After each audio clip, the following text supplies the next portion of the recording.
Bonjour à toutes et à tous, bienvenue sur ma chaîne YouTube et aujourd'hui on va parler d'un sujet littéraire euh, qu'a priori beaucoup de gens connaissent, la majorité des gens connaissent et qu'a priori pas mal de gens aiment. Je veux parler de l'écrivain américain Howard Philip Lovecraft. Alors, j'aurais pu vous faire un top 10 de mes nouvelles de Lovecraft préférées, de mes grands anciens Lovecraft préférés, mais ça aurait servi un peu à rien. Non, moi ce que je voulais faire, c'est vous donner un petit peu, vous expliquer un peu les raisons pour lesquelles j'aime cet auteur, et puis bah là, voilà, vous dire un peu qu'est-ce que je trouve intéressant dans ce qu'il écrit. Voilà, et donc évidemment, c'est des points de vue, voilà, c'est des réflexions. Enfin, ça, je veux dire, si ça correspond pas à votre vision de Lovecraft, c'est pas grave, hein, mais je veux dire, il y aura peut-être des gens qui diront, ah, c'est marrant, lui il pense ça, moi je pense pas tout à fait la même chose. Bref, en tout cas, je suis content de faire cette vidéo parce que depuis que j'ai lancé cette chaîne, j'avais déjà eu l'idée en tête de parler de Lovecraft et donc je me suis dit que bah voilà, à travers cette chaîne, ça pourrait être cool. Donc voilà, donc on commence. Alors bon, déjà, je vais le présenter pour ceux qui ne connaissent pas. Donc Howard Philip Lovecraft, c'est un écrivain américain qui a passé une grande partie de sa vie dans l'État de New York et qui a donc écrit des nouvelles fantastiques qu'il a publiées dans le magazine Weird Tales, donc un magazine qui publiait déjà avant d'autres histoires fantastiques, et qui s'est beaucoup inspiré pour son travail, selon ses dires, de Edgar Allan Poe, que je pense tout le monde connaît. Donc, bon, il perdra son père tôt, parce que son père est mort de maladie. Il fut donc élevé par son grand-père qui lui a donné le goût de la lecture et qui lui a appris les livres, et par sa mère, mais il aura quelques problèmes avec elle. Donc il s'est marié à une femme russe d'origine juive avec laquelle il s'installe pendant un temps à New York. Il a écrit beaucoup de nouvelles durant sa vie, et puis au bout d'un moment, son succès commence à décliner, aussi bien que sa santé, et finalement il meurt à New York, hein, non, à Providence, excusez-moi. Il meurt à Providence d'un cancer de l'estomac. Donc, ça sert à rien de connaître sa biographie par cœur, hein, parce que évidemment c'était une biographie extrêmement succincte que j'ai faite. C'était juste pour résumer pour ceux qui ne le connaîtraient pas. Et donc voilà, vous trouverez des choses beaucoup plus complètes sur Internet, évidemment.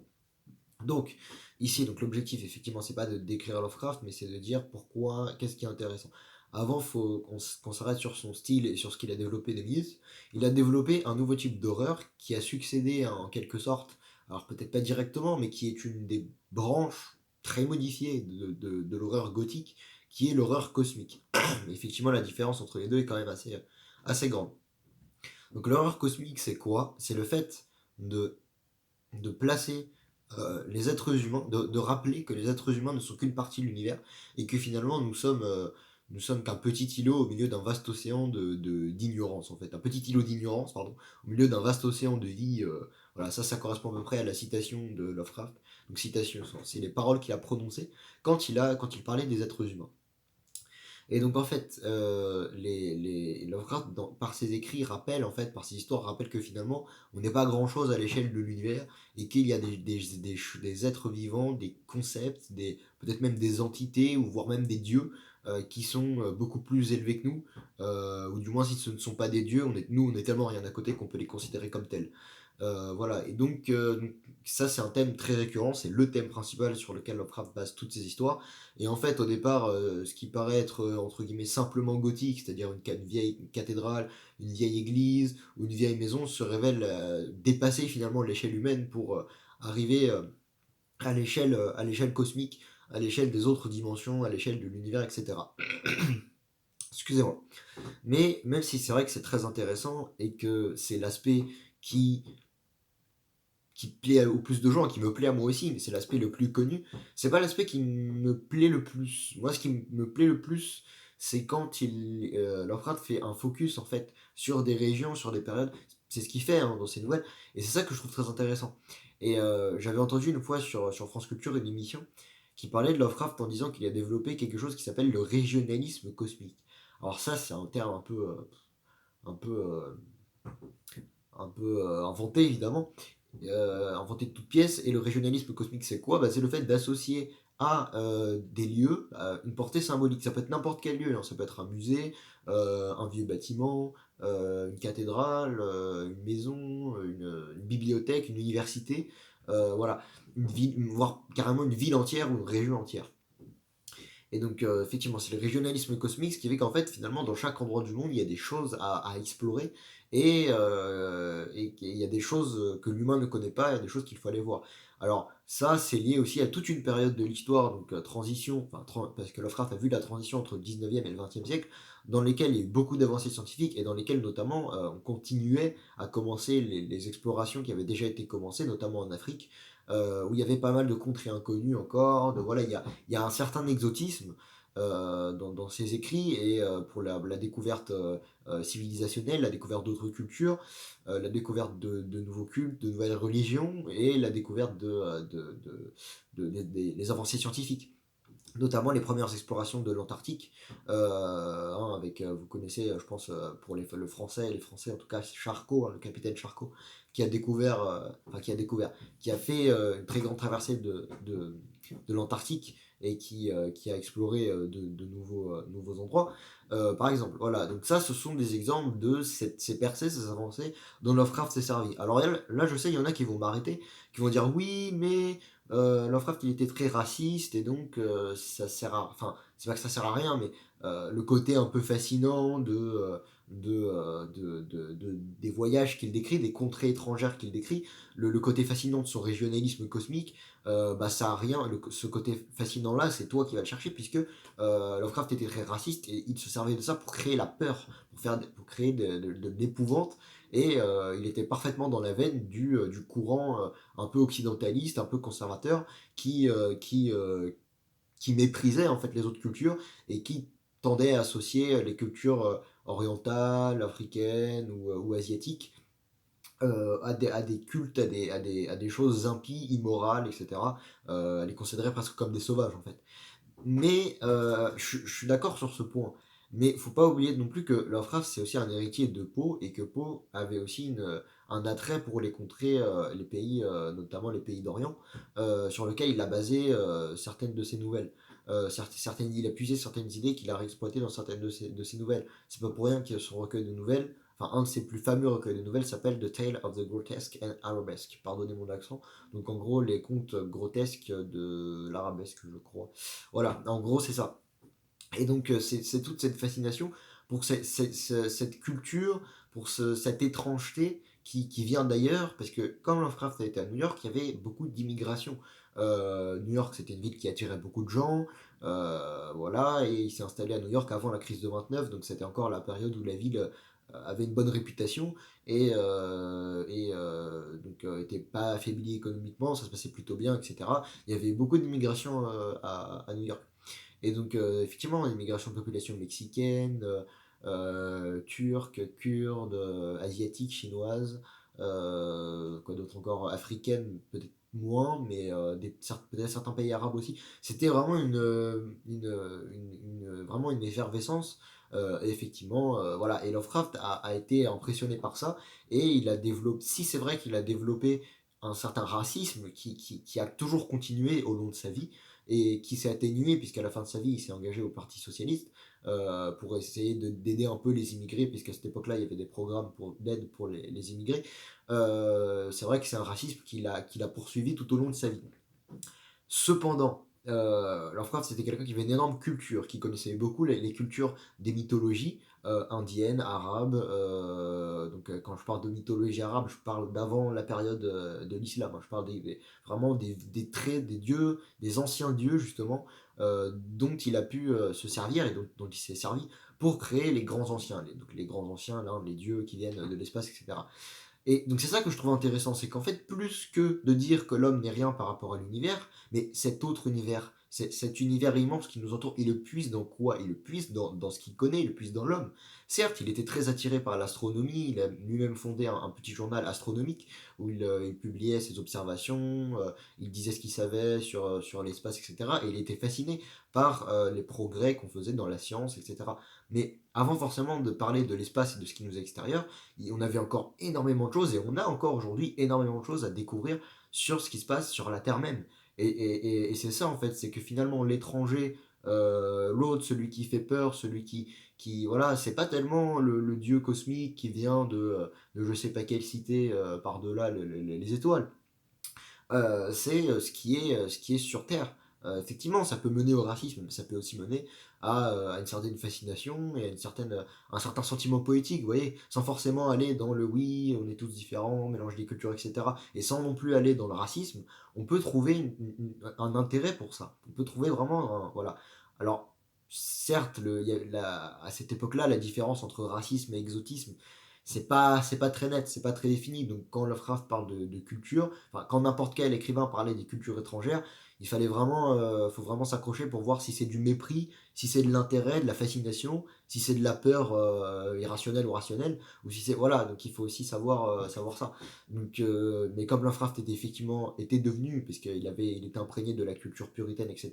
Raciste, c'est compliqué d'être vraiment, d'avoir vraiment un point de vue certain, un point de vue fixe sur qu'est-ce qu'il pensait des cultures étrangères. Parce que certes, il en avait peur, et certes, parfois il les méprisait, mais comme on peut voir par exemple dans sa nouvelle L'horreur at Red Hook, The Horror at Red Hook, dans lequel il y a, en fait, c'est un quartier ouvrier où il y a pas mal de gens, des Chinois, etc., qui font des trafics d'opium majoritairement, mais pas que, qui apparemment enlèverait des gens et qui ferait qui pratiquerait un culte étrange à des divinités étranges. Voilà, ça c'est parfaitement dans la veine de Lovecraft. Donc par exemple, ça c'est un exemple de racisme vraiment avéré, éprouvé. Il y a d'ailleurs des phrases qui sont malheureusement devenues célèbres, des phrases de Lovecraft pour le racisme. Mais d'un autre côté, ça veut aussi dire qu'il s'est intéressé à ces cultures-là. Ça veut aussi dire qu'il s'est dit, voilà, il y a des choses à voir, il y a des choses à... Voilà, donc il n'a pas refusé cette culture-là qu'il avait acquise de son grand-père, puisque effectivement sa famille était très conservatrice, mais il y avait quand même aussi de la curiosité, ils étaient cultivés, hein, c'est pas les conservateurs qui n'ont pas de culture. Donc voilà, et il a hérité de tout ça, et c'est de tout ça donc il s'est servi. Beaucoup de gens disent qu'il faut absolument condamner son racisme, ce qui est vrai, mais il faut aussi voir en lui quelqu'un qui a su s'intéresser et qui a su développer à la suite de Poe un peu ce goût pour l'exotisme. Effectivement, c'est pas toujours très facile à voir, puisque Poe, quand il parle par exemple des cathédrales, etc., il parle voilà, beaucoup de ces histoires se passent aux États-Unis ou à Londres, etc. Il fait référence à la culture médiévale, à la culture gothique du Moyen-Âge, donc c'est pas exotique tout ça. Mais on trouve un peu cet esprit-là, cet esprit qui va être repris aussi dans la poésie aussi, même par les Français, hein, je pense notamment à Hugo, les Orientales, Baudelaire. Voilà, il y a ce goût de l'ailleurs qui se développe, qui commence à se développer du moins. Voilà. Et là, pour le coup, on était un peu en dehors des questions de tout ce qui est colonisation, etc. Et c'était vraiment ce qui attirait, ce qui faisait peur évidemment, mais ce qui attirait aussi dans l'autre. Donc l'autre sur Terre, pas l'autre dans l'espace. Donc évidemment que je trouve ça super intéressant, etc. Le côté l'humain n'est pas seul dans l'univers, etc. Mais j'ai envie de dire en quoi ça fait si peur que ça. Parce que quand bien même il y aurait des choses qu'on n'aurait pas découvertes, quand bien même les divinités qu'il décrit existeraient, même si ces divinités-là existaient, je vois pas en quoi on aurait lieu de s'affoler. Oui, ça fait peur parce que il dit que ces divinités étaient là sur Terre avant l'homme et qu'elles vont reprendre possession de la Terre voilà, à notre époque. Donc en gros, nous, on fait les frais de leur réveil, en fait, hein, à ces divinités-là. Voilà, avec l'exemple de Cthulhu que j'expliquerai vite fait pour ceux qui savent pas ce que c'est. Donc voilà, oui, c'est vrai, il y a un côté un peu, peut-être qu'il y a un peu finalement prophétique, apocalyptique, ouais, un côté un peu châtiment de l'homme, etc. Donc on reste vraiment dans des questions humaines, en fait, malgré ça. Donc oui, il y a ce côté-là qui fait peur. Mais il y a aussi le côté bien terrestre dans quel lieu est-ce que je suis, dans quel lieu je suis, qu'est-ce qu'il y a autour de moi, etc. Et finalement des décors tels que l'océan, tels que le désert, tels que la banquise évidemment, tous ces décors-là, qui sont des décors qui commencent à être de plus en plus explorés à l'époque de Lovecraft, ont une importance et capitale, et ont effectivement entrent en résonance avec l'espace, l'inconnu. C'est en fait la découverte de choses nouvelles sur Terre va de pair avec la découverte de l'espace. Les deux se répondent en fait, s'appellent. Et c'est pour ça qu'effectivement Lovecraft a profité de ça pour établir un pont entre les divinités issues de son imagination et les cultures nouvelles qu'il découvrait. Là, je vous apprends rien, j'essaie d'expliquer d'expliciter un peu plus ça. Voilà, mais j'essaie de donner. Mais en tout cas, c'est ça qui me plaît en fait, plus que le côté, on va dire, spatial, le côté cosmique, effectivement. Parce qu'en vrai, on parle d'horreur cosmique, mais le fait qu'il puisse y avoir des divinités de ce genre, moi, enfin, je sais pas vous, mais moi, ça m'effraie pas particulièrement. Ça, oui, c'est intéressant de se poser des questions, etc. Mais en soi, enfin voilà, c'est comme ceux qui disent oui, si un jour on explore assez loin l'espace et si on connaît assez bien les lois de l'univers, on pourra déterminer s'il y a un créateur ou pas, s'il y a quelqu'un qui a créé l'univers ou pas. Oui, c'est intéressant, mais bon, après, on rentre dans des questions de religion pure et c'est pas enfin, c'est pas que c'est pas intéressant, mais je veux dire, c'est intéressant pour savoir qu'est-ce qui se cache derrière tout ça. Mais je veux dire, quand bien même il y aurait quelque chose, ce serait pas une menace pour nous. Et je veux dire, nous, on continuerait à faire notre vie et à essayer de nous améliorer le plus possible nous-mêmes à l'échelle de la Terre. Déjà, quand on voit la situation actuelle de ce qui se passe sur Terre, il n'y a pas forcément besoin d'aller chercher ailleurs. Enfin, sauf si effectivement, à moins qu'on ait besoin de coloniser d'autres planètes, si jamais, au pire des cas, si vraiment la Terre est plus habitable, puisqu'elle l'est de moins en moins. Mais je veux dire, en dehors de tout ça, effectivement, les questions qui sont propres vraiment à l'exploration de l'homme par l'homme, j'ai pas dit l'exploitation, j'ai dit l'exploration, hein. Là on n'est pas dans les blagues, voilà. L'exploration de l'homme par l'homme, l'introspection en fait, c'est ça un peu qui est développé par Lovecraft. Notamment à travers le thème de la famille, parce que là je parle d'introspection, je parle de l'homme qui découvre une autre culture, enfin une culture qui en découvre une autre à l'échelle de l'humanité, mais le thème de la famille est très utilisé aussi par Lovecraft, notamment dans... ouais, là je vais spoiler, là, mais bon, faut le lire aussi. Dans L'ombre sur Innsmouth, enfin le cauchemar, traduit en français par le cauchemar d'Innsmouth, mais en anglais c'est The Shadow over Innsmouth, où en fait un personnage va dans une ville qui l'effraie complètement, et où en fait les hommes se révèlent être des hommes, des créatures mi-hommes mi-poissons, qui vouent un culte à un dieu logé dans l'océan. Et en fait, quand il sort de cette ville, quelques semaines après, il a des rêves où il voit des cités sous la mer, etc. Et en fait, il explore sa famille et à l'aide de moyens plus ou moins honnêtes, etc., il arrive finalement à trouver son origine qui est en fait celle d'un un habitant de cette ville-là. Donc c'est une vérité un peu choquante. Il y a vraiment cette... Par exemple, dans la nouvelle The Outsider, où le personnage principal est reclus dans les ténèbres et il veut à tout prix voir la lumière du jour. Et au moment où il se montre enfin au premier visage humain qu'il le voit, les gens le fuient en fait. Et on sait pas pourquoi. Et on avait de la sympathie pour ce personnage. Et tac, il se regarde dans le miroir et il est absolument horrible. Donc voilà, c'est aussi ce thème-là, le thème de soi, le thème de la famille, le thème de soi dans l'humain en général aussi, à l'échelle des civilisations, des cultures. Voilà, c'est ça que je trouve aussi intéressant dans Lovecraft. Évidemment, faut pas se mettre à séparer et à dire Lovecraft c'est ça, ça, ça et ça. C'est un ensemble de choses. Mais c'est ça aussi que je trouve très intéressant et qui est pas forcément explicité ou dont on parle pas forcément pour des questions aussi un peu polémiques, évidemment. Voilà, hein, c'est sûr que son racisme, enfin, certaines phrases sont assez choquantes. Mais en même temps, c'est des phrases qui sont témoins d'une époque. On sait qu'à cette époque, il y avait ça, ça et ça. Voilà, on sait ce qui se passait. On sait pourquoi les gens pouvaient penser ça, ce qui ne justifie évidemment pas leurs propos racistes. Mais c'est toute cette atmosphère aussi qui aide en fait, qui a aidé justement à l'émergence de ces récits en fait.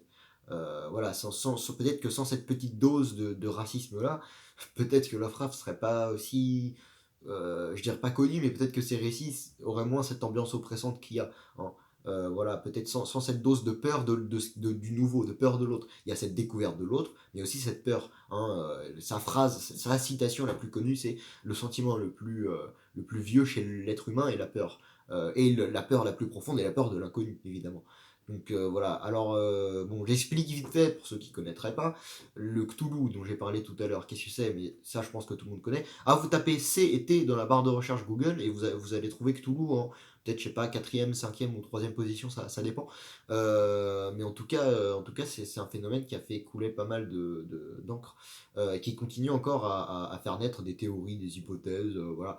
Mais bon, c'est plus un sujet qui est passé dans la pop culture. Mais moi, quand j'ai découvert Cthulhu pour la première fois, je devais être, je sais pas, je devais être beaucoup plus jeune que ça. Et donc, déjà que j'étais pas trop familier avec tout ce qui est pieuvre et tout, quand j'ai découvert ça, j'étais pas forcément très bien. Bref, en gros, Cthulhu, qu'est-ce que c'est? C'est une divinité qui vient de l'espace, qui fait partie donc de cette race de dieux qu'on appelle les grands anciens, et qui étaient sur Terre bien avant qu'il y ait les premiers êtres humains, et qui ont pris possession de la Terre, et donc effectivement, l'un d'entre eux, Cthulhu, est enfermé sous l'océan dans une forteresse qui s'appelle Erlier, et qui se réveillera, dit-on, quand les étoiles seront alignées et quand l'heure sonnera, entre guillemets, pour les êtres humains. Alors à quoi il ressemble? Alors sur internet vous avez des tas de descriptions de Cthulhu, enfin des tas d'images où en gros il est plus communément décrit sous la forme d'un homme gigantesque au corps couvert d'écailles avec une pieuvre en guise de tête et des ailes de dragon. Donc c'est une vision assez cauchemardesque, c'est une conception assez nouvelle aussi de l'horreur, puisqu'avant l'horreur se trouvait dans des créatures bien définies comme les vampires, etc. Là, avec Lovecraft, on casse totalement ça et on rentre vraiment dans quelque chose de beaucoup plus immatériel, de beaucoup plus difficile à saisir en fait. Pourtant, Lovecraft était lui-même un très grand matérialiste. Il disait je ne crois qu'en ce que je vois, etc. Voilà, mais il a réussi à créer quelque chose de très grandiose. Il y a vraiment cette notion du grand, de l'infini, de ce qui se développe comme ça. Voilà, un peu comme quand vous voyez Nyarlathotep, un autre dieu, avec son espèce de langue qui jaillit comme ça. C'est vrai que c'est assez corporel en fait comme type d'horreur, mais il n'y a rien de tellement corporel dedans, c'est juste une question de concept en fait, voilà. Et finalement de ce qui est trop grand pour que l'esprit humain ne puisse le concevoir, etc. Ça c'est vachement intéressant aussi. Donc voilà, et donc oui, Cthulhu, bah, on dit qu'il se réveillera et que le jour où il se réveillera, les hommes deviendront fous. Voilà, et ce sera la fin de la Terre et les grands anciens reprendront ce qui leur appartient, c'est-à-dire la Terre en fait. Donc voilà, oui, Cthulhu, je vais pas m'attarder beaucoup là-dessus parce que c'est déjà super connu. Voilà. Ce que je voulais dire aussi, je rajouterais une dernière chose, c'est que, euh, oui, c'est par rapport à cette notion, il y a aussi cette notion de finalement de, j'ai dit tout à l'heure que l'homme, il était déjà selon Lovecraft, hein, dans ses histoires, hein, pas selon lui, même dans ses histoires, hein.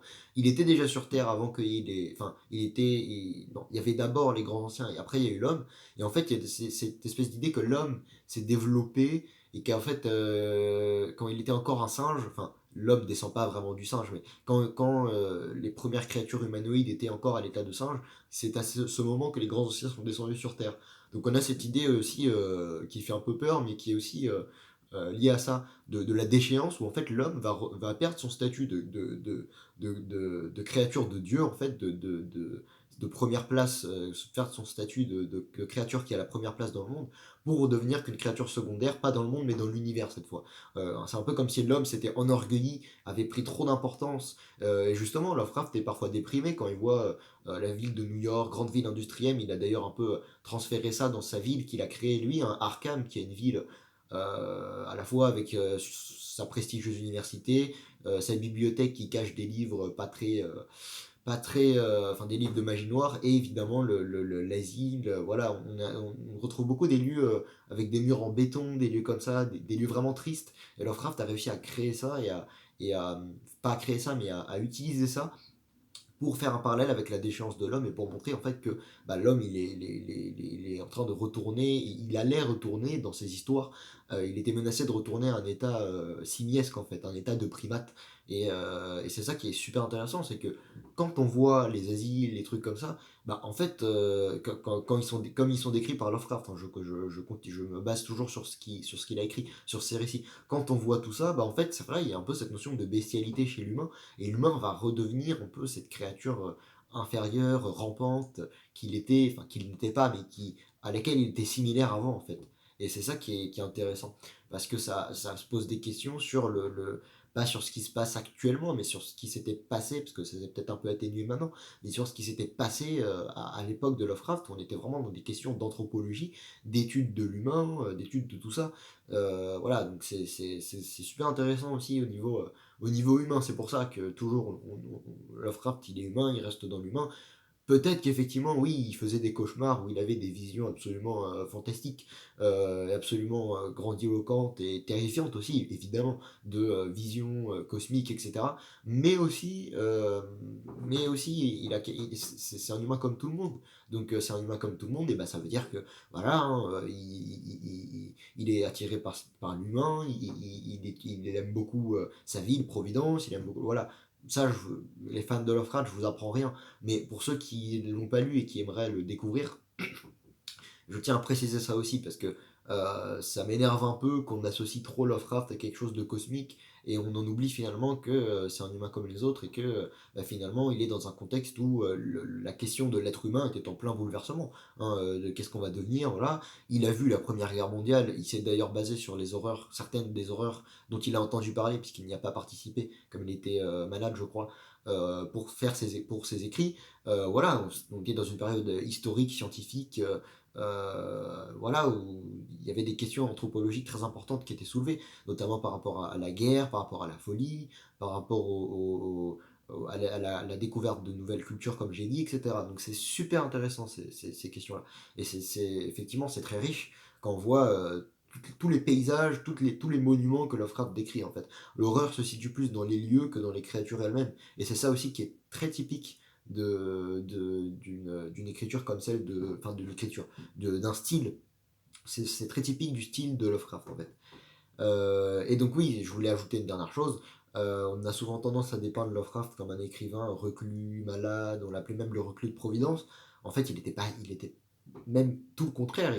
Il pouvait être très joyeux. Il y a même des gens, ils ont retrouvé des photos où il jouait au cow-boy avec ses amis et tout. Il avait une vie, voilà. Alors certes, il était austère dans la mesure où il était modéré. Il faisait attention à pas boire d'alcool. Il n'a jamais bu une goutte d'alcool de sa vie d'ailleurs.